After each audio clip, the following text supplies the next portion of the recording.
All right. Well, thank you again, everyone, for joining us for today's Super Savers series. Our topic tonight is cheap thrills, talking about fun and entertainment. It's an important part of our lives that we often take for granted, and it's often something that actually digs into your budget quite a bit. So it's something to think about for ways that you can save money while having fun at the same time, because it doesn't have to be boring or scrimping to have a good time. So, first of all, what's entertainment? We talk a lot about this, and you often see it as a line item on people's spending plans and budgets. But what is it? So it's basically how you have fun, whether it's as an individual or as a family. It's a great way that we blow off steam and relax together. So, doing some national polling, the top entertainment choices here in the United States are music, both streaming and concerts, movies and TV shows, obviously streaming services like Netflix, Hulu, Disney Plus are all very popular as well. Video games are incredibly popular. Hobbies, going out with friends, dining out are all things that we see a lot of people do for fun. And they're all things that can add up when it comes to your budget. And so some of those costs can really be a strain on your budget, especially if you're trying to still have fun while saving for those savings goals. Average concert tickets are about 125 each. Definitely on the low end for that. I know during the Eras tour for Taylor Swift, some of those were in the thousands of dollars. So it's definitely one of those things if you're a fan of live music that it can be a challenge for those. The average family spends about $508 per year on streaming services. So oftentimes people sign up for multiple things and everybody likes something different, and that can add up.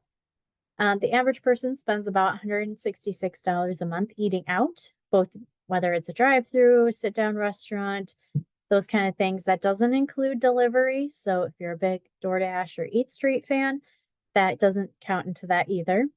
The average person spends about $100 a month on hobbies. So that is something to consider too, because a lot of people are collectors or they have a hobby that requires materials or equipment, and that stuff can add up over time. So we still want you to have fun. We want you to be able to enjoy those services and forms of entertainment that we all enjoy, but there's ways to do it that help you have fun and save a little bit of money. So first with streaming, what services do you use and which ones do you pay for? A lot of people are guilty of signing up for a subscription. You see a deal on TV or online. Oh, it's $1 a month for 3 months. Great. That's not too bad. I sign up for it, and then a couple months later, that promo time wears off, and you don't realize it until you've already been charged for that amount for the next level up. So we really encourage you to take a chance and look through your current streaming services and review what you're actually using. Are you using them on a regular basis, weekly, monthly, whatever that looks like for you? Is it something your kids watch regularly? Or is it something that you only watch a certain series or a certain type of movie on when it comes on or is available? Those are kind of things you can kind of reevaluate. Well, if I only watch, we can use Bridgerton from Netflix, for example. If you're only watching that and that's the only thing you really watch on there, maybe consider canceling that subscription during the time you're not using it. And you can save quite a bit of money that way. And oftentimes you can take advantage of some of those starter offers to get you back into that service or just to start it. But the key with those starter offers or those deals of $5 a month, $1 a month, those types of things, make sure you schedule time to cancel. It's very easy to set it and forget it. And then all of a sudden you realize with your bill comes up and you're like, oh, I forgot I was subscribed to that. So make sure you set it on your calendar, set time aside to make that cancellation. They don't always make it easy for you to cancel. So make sure you research that process ahead of time. And then finally, there's some free streaming services that are available publicly and online that are free to use. So things like Tubi, Pluto TV, and Plex all have different types of movies, TV series. I will say Pluto TV is very much like live cable, where they have live streaming channels. Now, albeit all three of these have ads that are included. So if you're not an ads person, probably not the right fit for you. But if you're open to having it and you're looking for that regular TV or cable streaming service. These could be options that would work for you and your family. And then the other two are Canopy and Hoopla. Both of these require library cards. They're usually provided through your local library, but do some research. If your library doesn't offer these, another local library might. And a lot of times, if you're within a county line, they'll generally allow you to join that library anyway, even if you're a member of a different library. And there's also out-of-state libraries that you can get a library card with as well. Anywhere from $25 to about $75, you can become a member of a library in New York City. You can become a member of a library in California, which has a wider variety of services and programs that may be a benefit to you and your savings. Next, we're talking about music. Obviously, music is a very fun thing. It's a great way to socialize, get out, enjoy your favorite artists. A lot of people use streaming, especially at home or while they're working out. Concerts are very popular as a way to get out and have fun. So there's some ways that you can save on both of those things. So first is considering ad-supported versions. I know a lot of people are don't like the ads, but it is an option that oftentimes is more free than the regular non-ad versions. And we're seeing now with Spotify and with Apple Music that they're including ads into podcasts and episodes anyway. So that is something to consider as well. Online radio oftentimes has really good selections as well, whether that's Pandora or something local, something to consider for that as well. Of course, your library again. I'm going to talk about a lot about libraries today. Hoopla, frugal, depending on the type of library service you have, they might have a service already in place for providing free music. You can also watch for sales and rewards programs. Some of them are included with different services. Buy 3 months of this, get this free, that kind of stuff. Just keep an eye out for what those ads and rewards programs, and just like with streaming, make sure you put on your calendar when to cancel so you don't get that extra charge. And then also you can try free or low cover venues and events if you're looking to get that live music experience. Again, there's lots of different concerts and festivals and family fairs and stuff like that here in Wisconsin that are free or low cost, that it's easy to go to. And so those are kind of things that you can incorporate as well. Another option that a lot of people don't really think about is you can volunteer or work at a music festival or event. So if there's a festival coming up, like let's say Summerfest, and you're like, I really want to go and I want to see it, but I don't really want to pay, but I want to help other people. Signing up to be working for a couple days or volunteering can be a really great opportunity, especially with smaller music festivals and events, to be able to both listen to the music, but also give back and have fun. Maybe even make a little change on the side too. Next, we're going to talk a little bit about video games. So again, there's lots of different types of video games, whether it's computer gaming or through a console. Again, it's a very popular form of entertainment. However, it can be very expensive.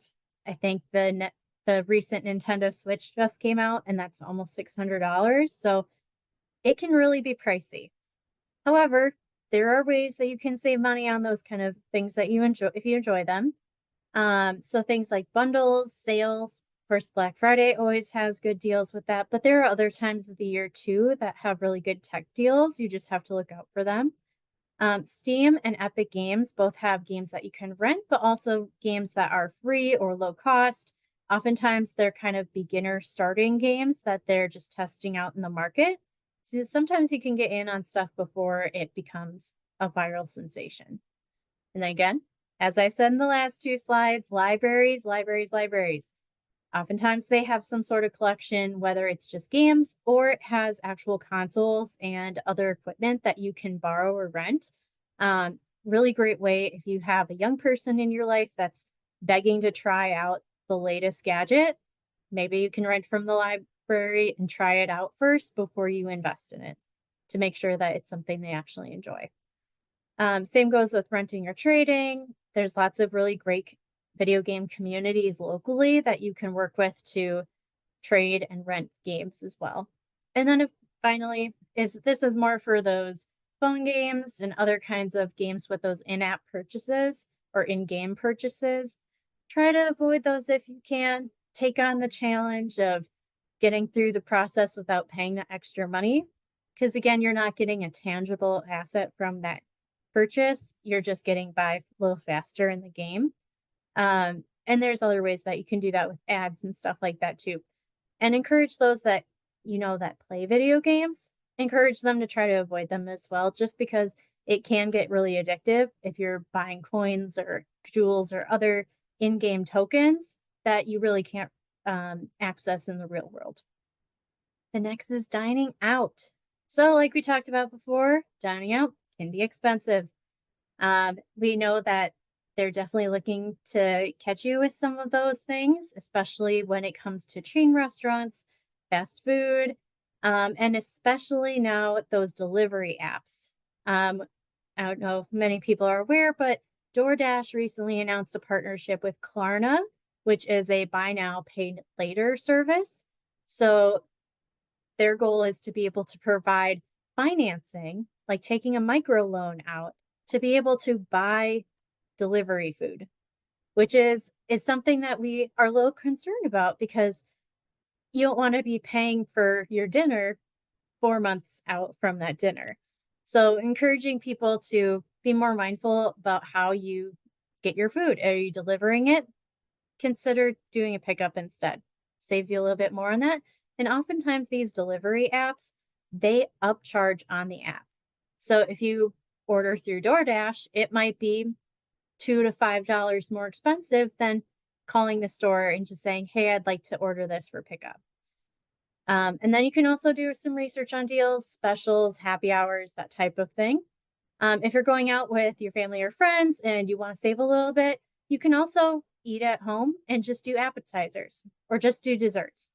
It's okay to go out and do that kind of thing if you're looking for an experience going out with family and friends, but without having to pay for like a full dinner. Um, Again, plan ahead for when you don't feel like cooking or cleaning. I think most of us have had that experience. You come home from work and you're like, I'm too tired. I don't want to make anything. I don't want to clean anything. When you have a plan that you can have that prepared for, that you don't fall into that trap of, oh, let's just go out or let me pick up drive through on the way home or things like that.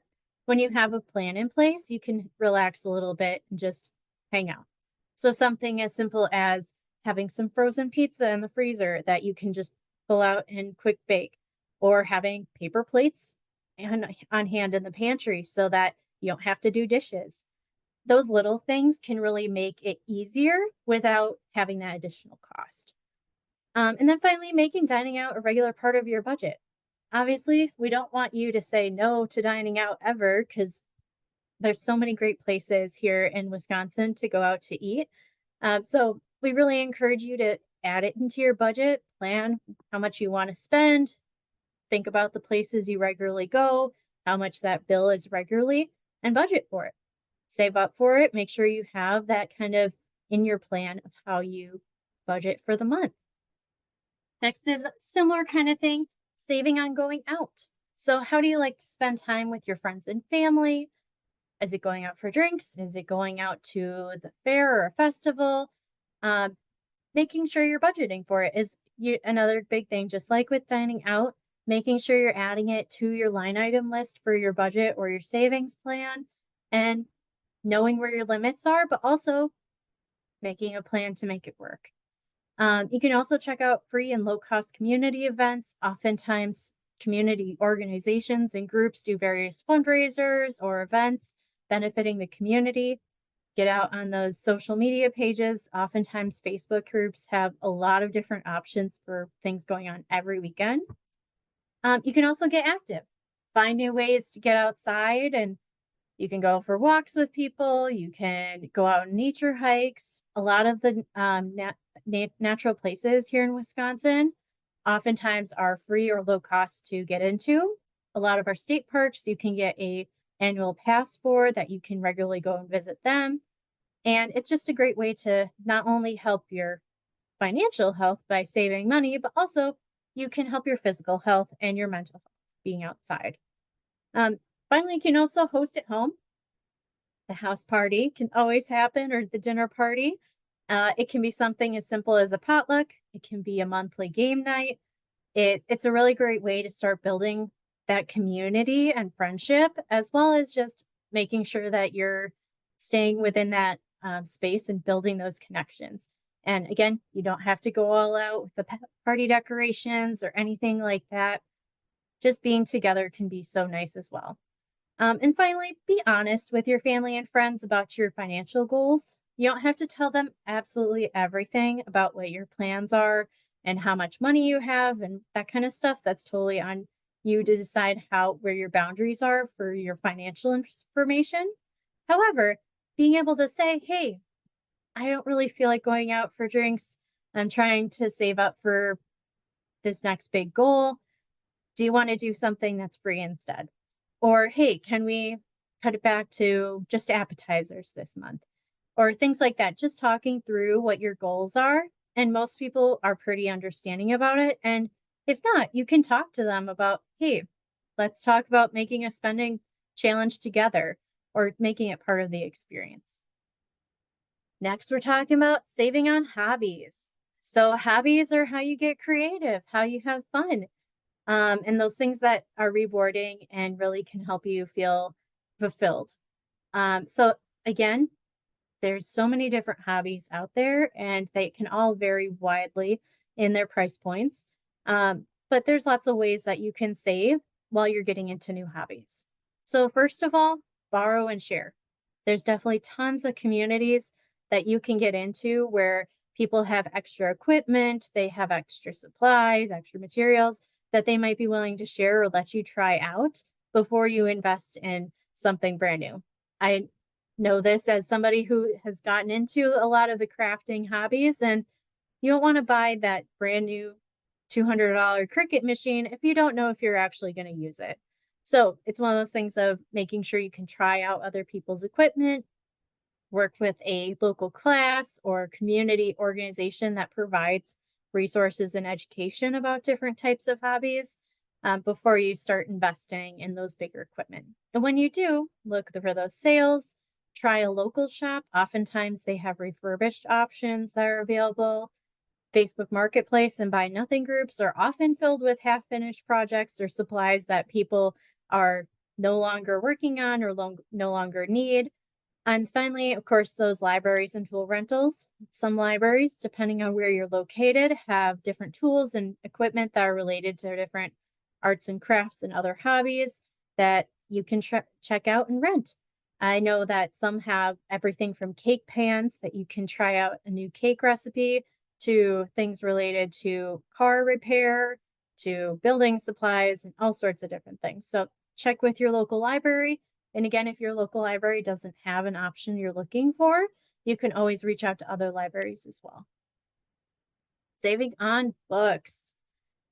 So I don't know about you, but we've seen a lot of this book talk, Instagram kind of popularity. Books have become a huge hobby with reading, becoming a huge increase in that recently. And so oftentimes when you're going through social media, you might see these giant bookcases stacked to the top full of books that these people have, giant collections. However, oftentimes that's pretty unrealistic. The prices of books have continued to go up as well. The average book costs anywhere from $16 to $22 now. So that can be a pretty big investment, and you might not even like the book. So that's why libraries really need you. I know oftentimes there's that temptation to have a book of your own, but that way having a library book not only helps get that into circulation so other people can read it, but also it helps show your support. Little free lending libraries are another great thing. A lot of neighborhoods have these now. And so those are put a book in, take a book out kind of things done by neighbors in a community. And they can be a really great option to try something new too. For the kiddos, I recommend Dolly Parton's Imagination Library. Again, this is dependent on your area. So you might have to do some research on that, whether your area qualifies, but that provides free books for kids birth to preschool. Also, those little free lending libraries often have kids' books in them as well. So something good to check while you're out on a walk. Next is Amazon Kindle ebooks for the ebook readers. Oftentimes they have certain days of the year where they have a bunch of books available for free. So those are really great opportunities to swipe up some of those books that you've been wanting to read, as well as to rent them out. You can swap books with friends and coworkers, start a coworker book swap kind of thing at work. There's oftentimes a lot of readers out there that it can create more community. And then finally, if you must have a book of your own, you love the book, it's your favorite book, you really want a copy of it, buy Gently Used from a local bookstore. There's lots of really great local bookstores now, especially here in southeastern Wisconsin. And there's lots of really great options of places you can go and support that are local. And oftentimes they have gently used copies of what you're looking for, which are oftentimes much cheaper than the original brand new packaged books. All right. So I didn't have this on our initial list, but most of us do like to travel. So want to give you a little bit more information about saving on traveling if you're planning on doing that with your family this summer. So the first is to make a plan.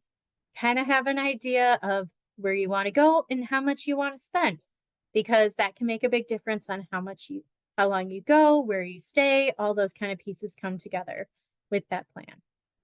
Search for deals. There's lots of different travel websites out there that you can look through, but make sure you're verifying that it's a legitimate deal before you go ahead and give them your credit card information or anything like that. We see a lot of scams this time of year with people trying to get those spring break deals or summer trip deals. So be a little bit wary of what the deal is saying. Make sure it's through a reputable website or through the company directly. The next is to go off season. That is great for the weather. However, oftentimes you run into less other traffic when it comes to tourism. You can oftentimes, if you go a couple weeks before or a couple weeks after the season ends, you can still get in a lot of the things that are open during the season with less traffic. Look for free and lowest cost activities. Again, getting active, getting out in nature, oftentimes are cheaper activities, and be flexible. If something comes up and you need to make a change of plans, have some ability to be flexible about what that price looks like and what kinds of things you want to be able to afford in your budget. Finally, you can use public transportation. Not only is that a way to save some money, but also you get a better view of the city, you get a better view of the community, as well as just a little bit of extra culture involved with that too. And finally, set priorities. Why do you want to travel? Is it to have fun with your family? Is it to see something or a place or a thing? Is it to take really good photos? Is it to go shopping? Is it to relax on the beach? Have an idea of what your priorities are for the trip so that if other stuff comes up and you're not able to do the things you had wanted to do, you at least make sure you're focusing on those priorities while you travel. Oftentimes, when people sign up for those trips, they think, I'm going to do this, I'm going to travel, I'm going to get culture, I'm going to have fun, I'm going to sit in the sun and get a tan, I'm going to shop, I'm going to do all these things in a week. And that realistically, you're not able to do everything you want to do. So, setting those priorities can be really helpful in that process to make sure you're getting the most bang for your buck when it comes to travel. So, just a little bit of final tips and tricks. Find what activities you value and enjoy. Make sure that your money that you're investing into your entertainment is stuff you actually enjoy. If it's stuff you're not really enjoying, don't pay for it. Don't buy it. If it's something that you feel obligated to do, rethink about what that means to you. You can budget for those bigger purchases. Like I mentioned before, with a Cricut or something like that, that you have those bigger trips, those kind of things that you really want to do. Go ahead and budget for it, plan for it. Make a plan of how much find out how much it's going to cost, make a plan of how you're going to save for it, and prioritize it. And make sure you're reminding yourself and your family regularly while you're making that decision to save for it. Do your research. Oftentimes, the internet can be our friend when it comes to finding good deals and savings. Even off internet, talking to other people in the community, family and friends, finding those ways to save as well can be important. Next, join groups on social media. Oftentimes, those local buy sell trade groups, as well as community events pages, can be really helpful in getting ideas of low cost or free fun things to do on weekends and evenings. And finally, try new things. It adds to the experience of being able to try something new, but also to save money. And you might find something that saves you money and you have a great time doing. And if not, you learn what you don't like and you don't have to invest in those kind of experiences. So it's a really great way to kind of get an idea of what your values are, what activities you enjoy, and be able to prioritize those. All right. Well, thank you again for joining us.